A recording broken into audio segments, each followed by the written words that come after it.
Okay, guys, we are back with another episode. Welcome back to Intentional 20 Somethings. Kuhle, your host, and today we'll be talking about life lessons learned while working out.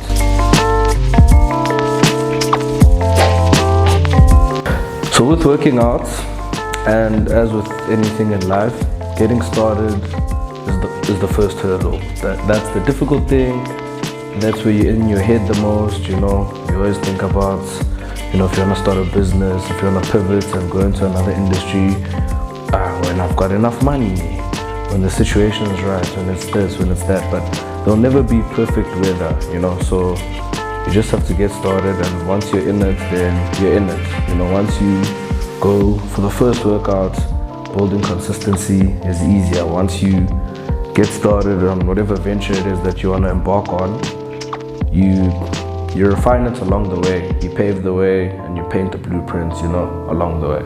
When you get started though, everyone hates being a rookie and a novice, so you will be discouraged by how much you suck.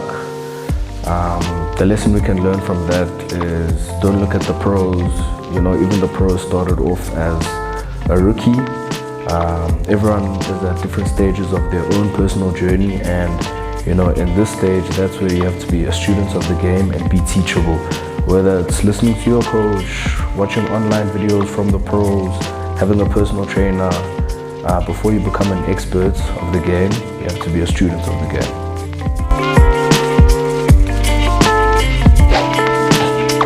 So, in the transition, when you go from being a rookie to an expert, throughout that process is where you build your skill sets.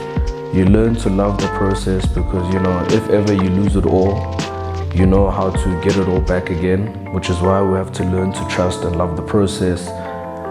You learn about delayed gratification there, and you learn that cheap rewards aren't as gratifying and satisfying as working towards something and achieving it, acquiring and achieving something real.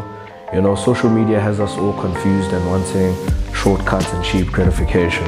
And let me tell you something, you can take the shortcut and cheat, and you'll think that you're getting away with it. But when everything is under the lights and everything is under the magnifying glass, the person who didn't cut corners will take the short route on the run, and the person who did the work in the off season and put in the extra hours, when everything is under the magnifying glass and you're competing in a stadium full of 100,000 fans where you can't cut corners, your body will tell on you.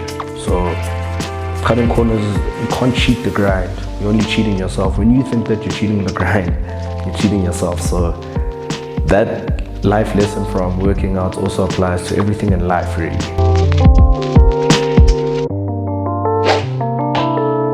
Like with faith, faith in God is entrusting God with something that you cannot see but you believe will be there. Working out also teaches that, you have an end goal and a trajectory that you have in mind, and you have to act now as a friend to that later version of yourself. So, how everyone talks about the 10,000 hour theory, where it takes 10,000 hours to be an expert in anything. Working out teaches you about efforts compounded. You have to be consistent. So, discipline is the highest form of self-love. You're not always going to be motivated. You're not always going to wake up early and go to the gym. You're not always going to want to run, Same thing with your degree, same thing with anything that you have to show up for in life. You teach yourself that you can rely on yourself through consistencies, through discipline, through delayed gratification. So you've got to act as how you see yourself in a future version now, so that later you doesn't hate earlier you because earlier you was acting as an enemy of later you. However you see yourself later, you gotta act like it now, even if you do not see it. Have faith, see something that's not there and then work towards it, as long as you believe that it's attainable. Which brings us to our next point. Scaling up and leveling up is hard. You only get stronger by lifting heavier weights that you cannot lift.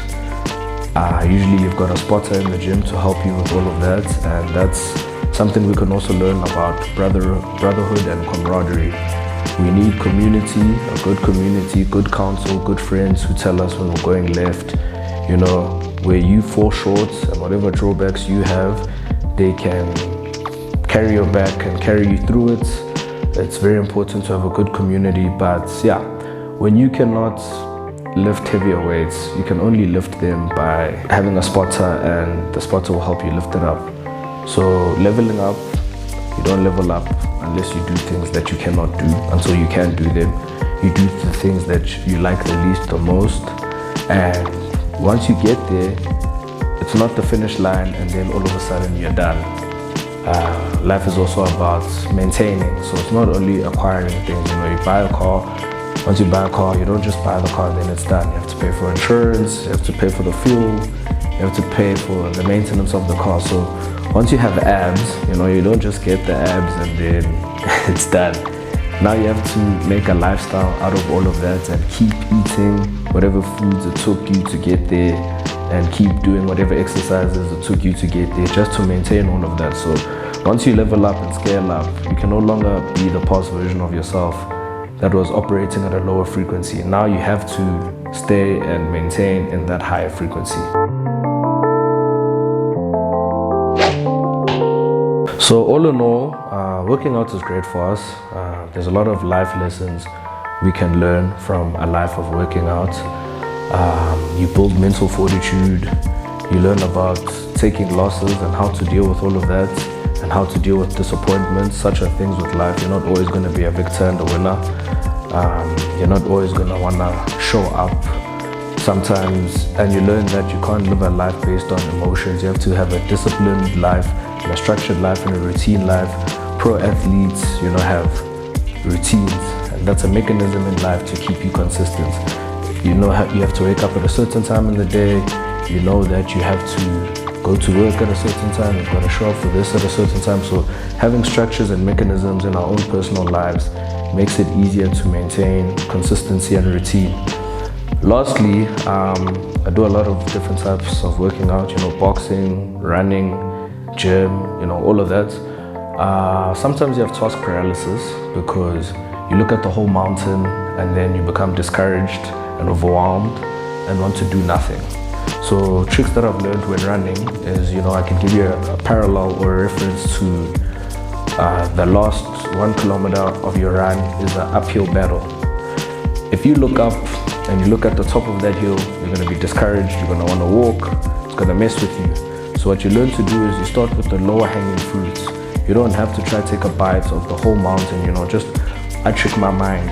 Talk to myself in the third person, like, okay, careless, let's see what you're made of, what can you do, what can you do?